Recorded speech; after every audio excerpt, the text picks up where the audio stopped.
Aqui, então, é outra questão que também pede, certo? Volume e área. Só que aqui ele não dá desenho e também fala assim, ó, é um tetraedro. O que diabo é um tetraedro mesmo? É uma pirâmide em que todas as arestas são iguais. Todas as arestas têm o mesmo comprimento e ela é formada por uma face somente, olha, um único polígono, que é um triângulo equilátero, tá certo? Então, isso é interessante. Então, a gente precisa desenhar aqui um tetraedro, ok? Vou lembrar como é que desenha ainda um tetraedro, mas mal lembro. Qualquer coisa você adiante 15 segundos de vídeo, é o tempo que eu termino de desenhar esse tetraedro, ok? E aí vai terminar aqui, puxa para cá, depois daqui vai para cima, depois de cima puxa para cima de novo, para cá, perfeito, depois daqui vem para cá, muito bem, depois daqui vem para cá, perfeito, aí acabou, pronto, tetraedro, em que as arestas medem 4 centímetros, então aqui tem 4, 4, 4, 4, 4, todas as suas arestas têm 4 centímetros, tá certo? Determine sua área total e seu volume, certo? Vamos começar pelas áreas totais, ok? Veja, como eu falei, são todos triângulos equiláteros, tá certo? Ele é formado por somente triângulos equiláteros. E a gente sabe que o lado desses triângulos, essas arestas medem 4. Então a área lateral dela mede 4. Então a base, as medidas da base medem 4 também. Então, se são triângulos equiláteros, devemos lembrar que a área de um triângulo equilátero é L ao quadrado raiz de 3 sobre 4. Isso aqui é muito importante, tá certo? E aí, portanto, a área lateral, se me permitem, eu já vou colocar um 4 aqui. Por que 4? Porque 4 vezes uma das laterais é a área total, certo? Por que área total, Gabriel? Você está contando com a base também? Sim. A base não é a mesma que as laterais, então eu posso colocar. Se não, seria 3. Por que 3? Porque 3 refere-se às 3 laterais que a gente tem. Mas eu já posso colocar esse 4 aqui direto, ok? E aí, portanto, vezes o lado 4 ao quadrado, raiz de 3 sobre 4. Pronto. É 4 sabe bexiga, eu vou cortar esse 4 com esse 4 aqui. Por quê? Porque está multiplicando. E um é numerador, outro é denominador. Então, a área lateral nada mais, nada menos do que 16 raiz de 3, tá certo? Aqui é centímetros, então centímetros quadrados, ok? Esse aqui foi bem interessante e bem tranquilo da gente fazer, ok?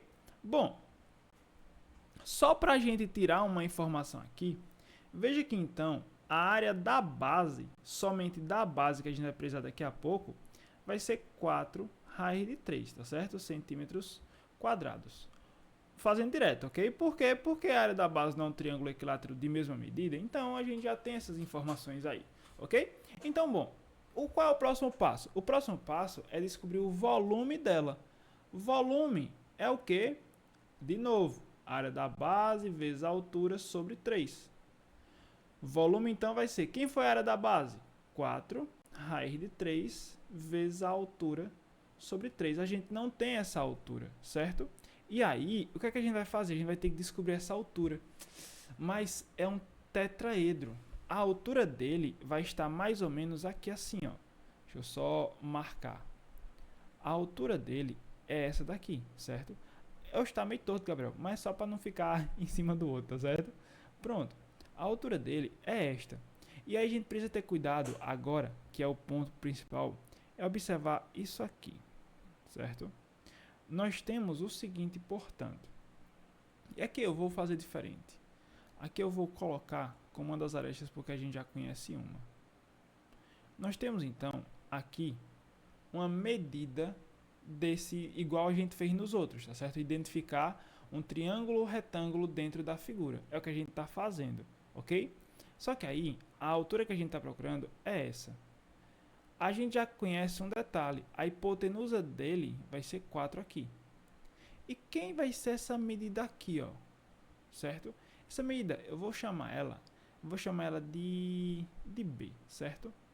Porque depois a gente vai perceber que se eu fosse fazer o contrário aqui embaixo, aqui seria A. ou desculpa, seria M, tá certo? Então aqui eu vou chamar de A, em vez de B eu vou chamar de A, tá certo? M por conta da apótema. A gente vai ver isso em alguma das aulas, independente do dia que você está vendo esse vídeo, aqui já faz, ok? Mas enfim, o que vai acontecer com isso? Vamos então pegar esse triângulo e vamos colocar ele melhor aqui, tá certo? Eu vou separar isso, ok? Primeira coisa, eu vou separar de duas formas. Vai ter um triângulo aqui, esse aqui vai ser a base, certo? Eu estou olhando de cima, ok? E o outro vai ser esse aqui, que vai ser um triângulo retângulo, que eu estou fazendo referência ao que a gente quer, tá certo? Quem são as medidas? Aqui vai ser a altura, aqui vai ser a aresta, e aqui vai ser A, certo? É exatamente o que está acontecendo com esse triângulo aqui, tá certo? Ele está invertido, mas dá para entender, não é? Tipo, o 4 refere-se a esse 4 aqui, opa, desculpa. Esse 4 refere-se a esse 4 aqui, o H refere-se ao H daqui e assim por diante, tá certo? Enfim, por que eu fiz os dois? Porque o mais importante aqui é a gente saber quem é esse A aqui, e a gente consegue descobrir ele. E aí veja que eu fiz esse outro triângulo aqui, que é um triângulo equilátero, porque é a base. E aí, essa altura, ela bate aproximadamente nesse pontinho aqui que eu estou pintando de azul, certo? E o A, ele é exatamente este ponto aqui, ó. Ou melhor, ele é exatamente esse segmento aqui. Opa, peraí que mudou um pouquinho a rota. Pronto. Ele é exatamente esse segmento que eu estou pintando ele de vermelho, ok? E aí, aqui é o A, certo? E aí, por que isso é interessante?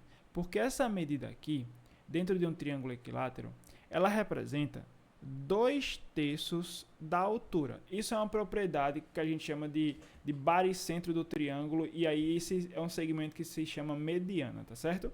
Mas então, esse A, ele tem essa propriedade, ou seja, ele é 2/3 da altura e, consequentemente, esse pedacinho aqui para baixo vai ser 1/3 dessa altura, tá certo?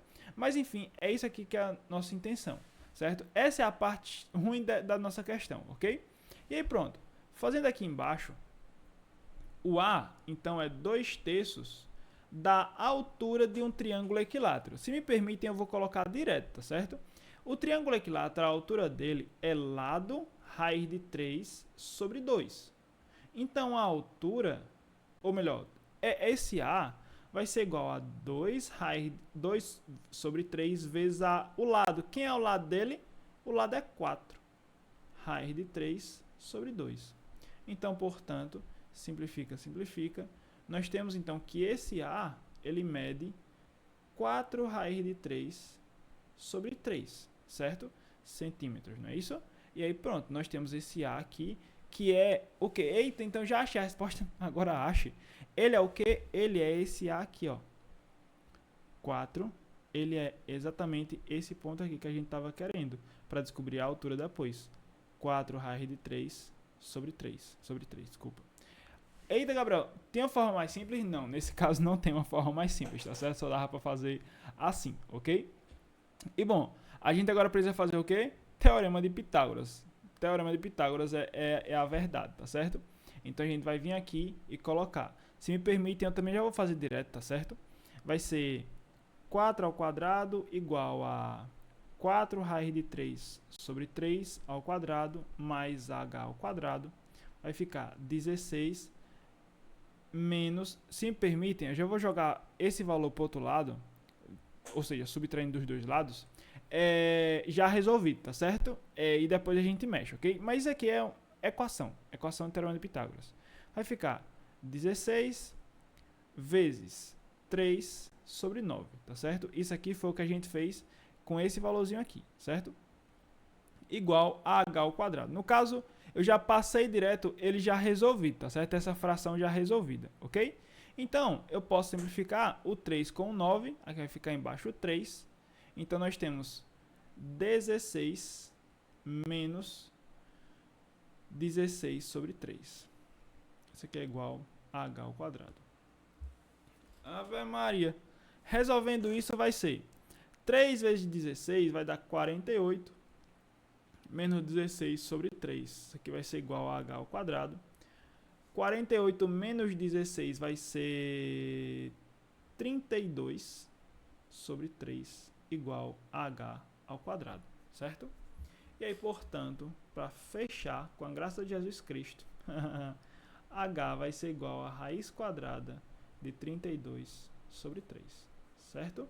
Isso aqui é o que a gente tem com essa informação aqui. Esse é o quê? Esse é o valor da altura desse tetraedro, ok? Essa bagunça inteira é a altura desse tetraedro, certo?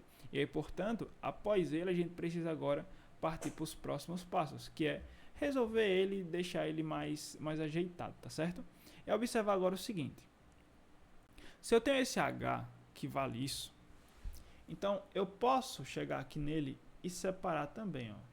O H, portanto, vai ser igual a raiz de 32 sobre raiz de 3. Eu posso também ajeitar para o seguinte. Raiz de 32 é igual a 16 vezes 2, tá certo? 16 vezes 2 é a raiz quadrada de 32 sobre raiz quadrada de 3. 16, aí eu faço o quê? Aquelas propriedades. 16, a raiz é 4. Raiz de 2 sobre raiz de 3. Multiplicando em cima e embaixo por raiz de 3, vai ser igual, porque eu não posso deixar a raiz embaixo, vai ser 4 raiz de 6 sobre 3, tá certo? Fazendo também direto a multiplicação dessas duas raízes, ok? E bom, achamos o resultado aqui. Ou seja, a altura desse valor vai ser, portanto, escrevendo aqui, vou colocar de preto mesmo. Aqui é 4, deixa eu ver. Não, é 3. Aqui é 3 em cima, 4 raiz de 6. 4 raiz de 6. Pronto, essa dali é a altura, tá certo? Então, o volume, portanto, vai ser igual a 16 vezes raiz de 3 vezes raiz de 6 sobre 3 sobre 3. Porque tem 2 3 aí, tá certo? Sobre 3. Então, o volume vai ser igual a 16 vezes raiz de 18 sobre 3 vezes 1/3. Oxe, Gabriel, o que foi que você fez? Isso aqui é o quê? É divisão de fração, certo? Repete a primeira e multiplica pelo inverso da segunda, certo? Então, portanto, o volume vai ser igual a 16 vezes, fatorando o raiz de 18 e resolvendo toda aquela bagunça que a gente já fez, isso aqui vai ficar 3 raiz de 2, certo? Tudo isso sobre 9. Então, o volume, meu pai, vai ser, corta esse 3 com esse 3, aqui vai ficar 3. Então, nós temos que o volume vai ser 16 raiz de 2 sobre 3, tá certo? Centímetros cúbicos. Meu Deus, Gabriel, aí eu teria que fazer isso tudo? Sim. Você vai precisar fazer sempre? Não, difícil. Dificilmente você vai precisar pegar todas essas informações, certo? Outra coisa, se vocês entrarem em algum livro, provavelmente o livro vai falar que tem uma fórmula direta para o volume do tetraedro, ok? O volume de um tetraedro sempre vai ser a aresta ao quadrado, raiz de 2 sobre 3. Precisa decorar isso? Não. Não precisa, por quê? Porque dá para fazer ela dessa forma. Meu Deus, Gabriel, mas perde muito tempo, preciso decorar. Não precisa. Por quê? Aplica as definições, tá certo? Só aplica as definições. São questões que você, se caso tipo pedisse isso, são questões para você deixar para o final da prova, tá certo? Você lê a questão, você fala, ó, eu sei que eu tenho que fazer isso, isso e isso. Mas eu sei que eu ainda tenho muito tempo. Vamos procurar outras questões mais simples. Depois eu volto nela, tá certo? É assim que faz as questões, ok? É assim que desenrola. Mas essas questões, elas são boas para vocês fixarem os conteúdos e observarem o que precisa fazer em cada uma, tá certo? Até a próxima e tchau!